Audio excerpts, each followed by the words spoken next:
Hi hello நம்ம இந்த வீடியோவில் என்ன பார்க்க போகிறோன்னா ஸ்டெம் ஸ்டிச் தான் பார்க்க போகிறோம். இப்போ தான் நம்ம வீடியோவை புதுசாக பார்க்குறோம் அப்படின்னா இதுக்கு முன்னாடி பார்க்காத வீடியோலாம் போய் பார்த்துட்டு வந்துடுங்க. அப்போ தான் உங்களுக்கு வந்து கிளாஸ் புரியும். இந்த ஸ்டிச்சஸை நார்மல் செயின் ஸ்டிச் மாதிரி தான். ஃபஸ்ட்டு பேசிக்காக ஒரு செயின் லாங்காக எடுத்து பக்கத்துலேயே குட்டியாக ஒரு லாக் ஸ்டிச் போட்டுக்கணும். அதுவும் செயின் தான், குட்டியாக போகிறதுனால அது லாக் ஆகிடும், அதனால் அது லாக் ஸ்டிச்சுன்னு சொல்லுவாங்க. ஃபஸ்ட்டு போடுற செயின் மட்டும் ஸ்ட்ரைட்டாக போட்டுட்டு அகைன் திருப்பி பேக் எடுத்து கிராஸாக ஃபஸ்ட்டு போட்ட செயினோட மிடில் பாதியிலேயே சின்னதாக திரும்பியும் ஒரு செயின், அந்த செயினை லாக் பண்ணுறதுக்கு குட்டியாக ஒரு லாக் ஸ்டிச்சு. ரெண்டுத்துக்குமே நீங்கள் இந்த பக்கம் லாங்காக எடுக்கிறதுக்கு ஒரு லாக் ஸ்டிச் போடணும், திரும்பவும் அகைன் பேக் எடுக்கிறதுக்கும் ஒரு லாக் ஸ்டிச் போடணும்.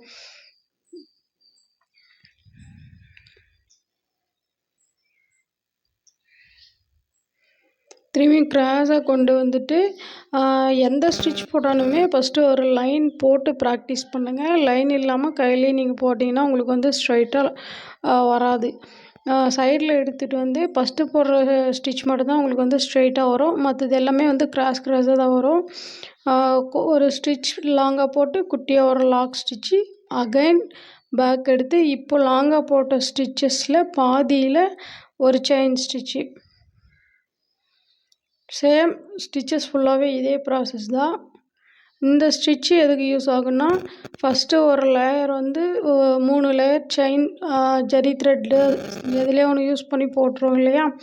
அடுத்தது வந்துட்டு இப்போது பைப்பிங் த்ரெட் யூஸ் பண்ணி அதுக்கு மேலே ஸ்டிச்சஸ் போடுவோம் இல்லையா, கலர் நம்ம ட்ரெஸ்ஸுக்கு தகுந்த மாதிரி. அந்த ஸ்டிச்சுக்கு பதிலாக நீங்கள் இந்த ஸ்டிச் யூஸ் பண்ணலாம். இப்போது வரலையும் சொல்லியிருக்கு இல்லையா, அது ஃபுல்லாகவே இந்த ப்ளவுஸோட பார்டருக்கு அடுத்த லைனில் போடுற டிசைன் தான். நீங்கள் ஒரே டிசைன் கொடுக்குறதுக்கு மாற்றி மாற்றி டிசைன் கொடுக்கலாம், உங்களுக்கு வந்து யூனிக்காக தெரியும். சரிங்களா, நீங்கள் சேம் ஒரே டிசைன் யூஸ் பண்ணிங்கன்னா கஸ்டமர்ஸ் வந்து உங்களுக்கு அதிகமாக உங்கள்கிட்ட போடுறதுக்கு லைக் பண்ண மாட்டாங்க. நீங்கள் டிஃப்ரெண்ட்டாக போட்டு கொடுத்தீங்கன்னா நல்லா இருக்குது, இது வந்து டிஃப்ரெண்ட்டாக பண்ணியிருக்காங்கன்ற மாதிரி தெரியும். நீங்கள் ஒவ்வொரு ப்ளவுஸ்க்கும் அந்த மாதிரி டிஃப்ரெண்ட்டாக நீங்கள் போடலாம். சரிங்களா, இது வந்து ஃபுல்லாக ஃபினிஷ் பண்ண பொறுமேட்டு ஒர்க் பாருங்கள், நல்லாயிருக்கும். சேம் ஷேப்ஸ் போடுறோம் இல்லையா, அந்த ஷேப் கம்ப்ளீட் பண்ணும்போது அந்த டிசைன் லாஸ்ட் அட்டாச் பண்ணியிருக்கேன், அதை பாருங்கள், இன்னும் உங்களுக்கு நீட்டாக தெரியும்.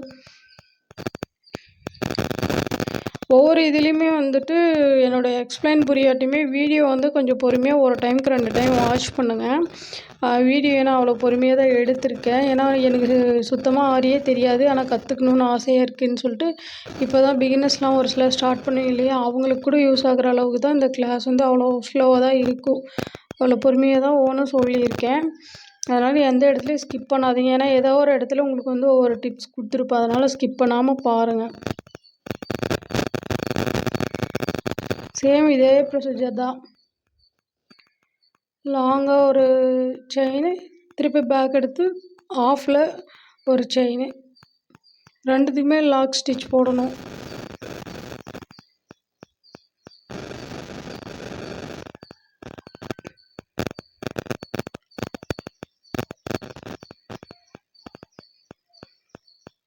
அப்புறம் வந்து ஒரு சிலர் சில்க் த்ரெட் கிளாஸ் எடுத்துகிட்ருக்கீங்களான்னு கேட்குறீங்க. சில்க் த்ரெட் கிளாஸ்க்கு வந்து அட்மிஷன் போயிட்டு தான் இருக்குது. வில்லிங் இருக்கிறவங்க ஜாயின் பண்ணிக்கோங்க. ஆரிக்கு வந்து நெக்ஸ்ட் பேட்ச் வந்து நான் எப்போன்றதை ஷார்ட் வீடியோவில் அனௌன்ஸ் பண்ணுறேன். சில்க் த்ரெட்லேயும் நான் சொல்கிறேன். சில்க் த்ரெட்டில் வந்து இப்போ அட்மிஷன் போயிட்டு தான் இருக்குது. விருப்பம் இருக்கிறவங்க ஜாயின் பண்ணிக்கோங்க. அதுக்கும் மெட்டீரியல் நம்மக்கிட்ட அவைலபிளாக இருக்குது, வேணும்னா நீங்கள் வாங்கிக்கலாம்.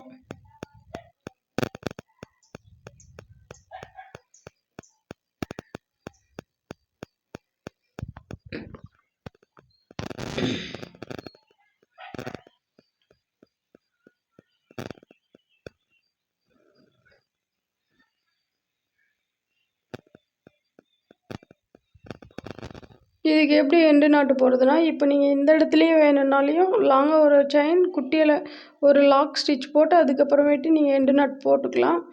இல்லை நான் லைனை தாண்டி போய் போட்டுக்கிறேன்னாலும் ஓகே, நோ ப்ராப்ளம். மறுபடியும் நீங்கள் மிடில் ஒரு செயின் போட்டு பேக் எடுத்து நீங்கள் லாக் போட்டுக்கலாம்.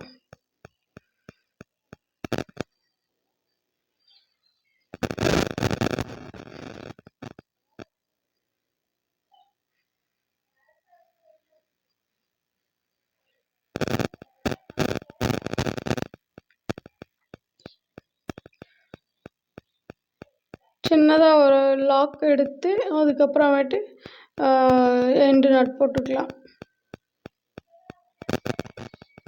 நான் எண்டு நாட்டு வந்து நிறைய பேர் இன்னுமே வரல அப்படின்றீங்க. அது வந்து ஷார்ட் வீடியோவாக கொடுத்துருக்கேன், பார்த்துக்கோங்க. ஷார்ட் வீடியோவில் வரும். ஈவினிங்குள்ளார நான் அப்லோட் பண்ணிடுறேன். எண்டு நாட்டில் ஒரு இடத்துல எண்டு நாட் வருது, எனக்கு லூப் வந்து லாங்காக மேலே தெரியுது அப்படின்றீங்க. அவங்களுக்காக தான் நான் வந்து ஷார்ட் வீடியோவை போட்டிருக்கேன். வீடியோ வந்து ஈவினிங் வரும், பார்த்துக்கோங்க.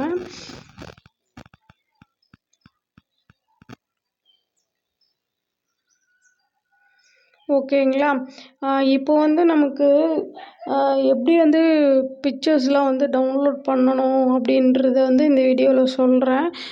ஏன்னா எல்லாத்துக்குமே வந்து ஒவ்வொரு ஷேப் போட்டு நீங்கள் போடுங்க. நீங்களாக ஒரு ஷேப் க்ரியேட் பண்ண தெரியல அப்படின்னாலும் ஒரு சில ஷேப் வந்து பார்த்து போடுறதுக்காக தான் சொல்கிறேன். ப்ளே ஸ்டோரில் போயிட்டு பிரிண்ட்ரஸ், இந்த லோகோ தான் பிரிண்ட்ரஸ்ன்ற ஆப்பை வந்து டவுன்லோட் பண்ணிக்கோங்க. உங்கள் மெயில் ஐடி, ஃபோன் நம்பர் கேட்கும், கொடுத்து ஓப்பன் பண்ணிக்கோங்க. நான் ஆல்ரெடி கொடுத்துட்டதுனால எனக்கு இந்த பேஜ் டைரெக்டாக வந்துடும். சர்ச் பட்டனை கிளிக் பண்ணி நீங்கள் வந்துட்டு அதில் வந்து என்னென்ன உங்களுக்கு டிசைன் வேணுமோ அதில் நீங்கள் போட்டிங்கன்னா உங்களுக்கு வந்துடும். நான் வந்து பென்சில் ஆர்ட் ட்ராயிங்னு கொடுத்துருக்கேன். அது நான் போட்டால் உங்கள் இப்போ வந்து லைனாக வந்து ஷோ ஆகுதுங்களா? உங்களுக்கு இதில் என்ன பிக்சர் வேணுமோ நீங்கள் அதில் கிளிக் பண்ணிங்கன்னா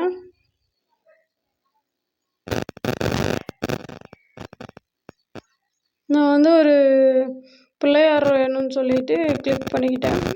இது இல்லை, இன்னும் கீழே ஒன்று வரும்.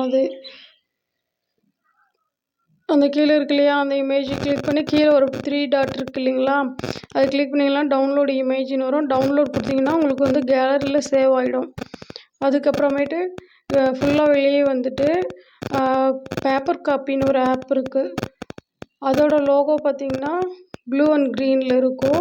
அதையும் டவுன்லோட் பண்ணிக்கோங்க. அவ்வளோதான். சூஸ் ஃபோட்டோஸ்னு கொடுத்து செலக்ட் பண்ணி டன் கொடுத்தீங்கன்னா உங்களுக்கு செலக்ட் ஆகிடும். அதை செலக்ட் பண்ணி ஓகே காட் இட்னு கொடுத்தீங்கன்னா இப்போ இந்த பக்கம் உங்களுக்கு எவ்வளோ பெருசு வேணுமோ நீங்கள் ஜூம் பண்ணி அட்ஜஸ்ட் பண்ணிக்கலாம். அப்புறம் கார்னர் பார்த்திங்கன்னா ஒரு லாக் மாதிரி இருக்கும். அதை கிளிக் பண்ணிங்கன்னா உங்களுக்கு லாக் ஆகி உக்காந்துரும், எந்த பக்கமும் அசையாது. நான் வந்து ஃபோட்டோ வந்து காப்பி பண்ணி எடுத்துக்கிட்டேன் பார்த்திங்களா. ஏன்னா எனக்கு என்னோடய மொபைல்லே எடுக்கிறதுனால நான் வந்து ட்ராப் பண்ணுறத காட்ட முடியல. நான் வந்து அட்வான்ஸ் லெவலில் ட்ராப் பண்ணுறத வந்து வேறு மொபைல் வச்சு காட்டுறேன். இதில் சும்மா தெரிஞ்சுக்கோங்கன்னு சொல்லிட்டு அந்த ஆப் சொன்னேன். எல்லாமே அதை டவுன்லோட் பண்ணி வச்சுக்கோங்க. ஏன்னா நிறைய டிசைன்ஸ் தேவைப்படும். அதில் தேவைப்படுறவங்க எனக்கு டிசைனே சுத்தமாக வராது அப்படின்றவங்களுக்கு யூஸ் ஆகும். ப்ளவுஸ்க்கு வேணுன்ற பேட்டர்ன்ஸு, பேங்கிள் டிசைனு, எக்கச்சக்கமான டிசைன்ஸ் எல்லாமே அதில் தான் டவுன்லோட் பண்ணிக்கிறாங்க. சரிங்களா? இது வந்து ஒரு டவுன்லோட் பண்ணிட்டு நல்லா இருட்டாக இருக்கிற இடத்துல நீங்கள் வந்து ஃபோனை வந்து ஃப்ரேமுக்கு கீழே பிடிச்சிட்டு நீங்கள் ட்ராப் பண்ணிக்கலாம். பென்னு, மார்க்கர் அந்த மாதிரி வச்சு நீங்கள் ஈஸியாக ட்ராப் பண்ணிக்கலாம். உங்களுக்கு ஈஸியாக தான் இருக்கும். மொபைலை அசைக்காத கெட்டியாக பிடிச்சிட்டு நீங்கள் ட்ராப் பண்ணிங்கன்னா போதும். கொஞ்சம் இருட்டான இடத்துல வச்சு ட்ராப் பண்ணிக்கோங்க.